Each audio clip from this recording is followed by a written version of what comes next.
Hi, in this video we're looking at how to control major bleeding. Now we have three forms of bleeding. You have the capillary bleeding, you have the venous bleeding, and then the arterial bleeding. The most dangerous one is the arterial bleeding. Arterial bleeding, the color of the blood is bright red in color and comes in a spurting form. The venous bleeding is dark red and then it comes in an oozing form. So let's look at arterial bleeding. So the first thing to do is to make sure you have your PPEs with you, your body substance isolation, basically your gloves, your eye protection.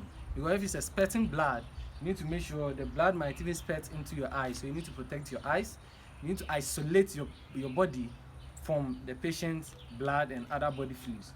So the first thing, with your glove hand, you need to provide, so if, let's assume the scenario, the bleeding site is at the brachial artery. So the first thing to do with your gloved hand, you provide a dye pressure, then you get a sterile gauze, and then you apply a pressure with the gauze. If the patient is still bleeding, you still apply, and then if you realize that patient is still bleeding, the next thing to do is to bandage, and then you quickly come to apply a tourniquet. So you get your bandage. Now when you are bandaging, you start with diagonal,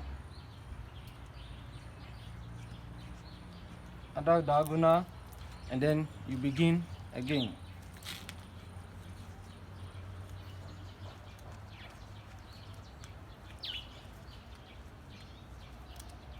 So whilst bandaging, you ask your patient, is it too tight?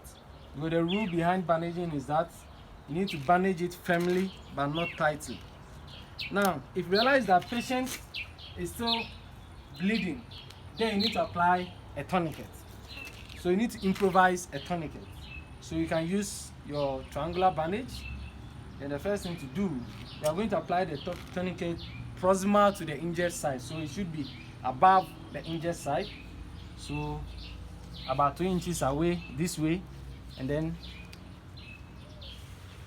you tie it this way, and then form another one, and then you can get any hard substance like this, put it under, and then you turn. So you twist it till the bleeding stops. If the bleeding stops, you realize that we left an allowance on it, so put it this way, and then put the other one this way, and then you come and bandage, tie this side,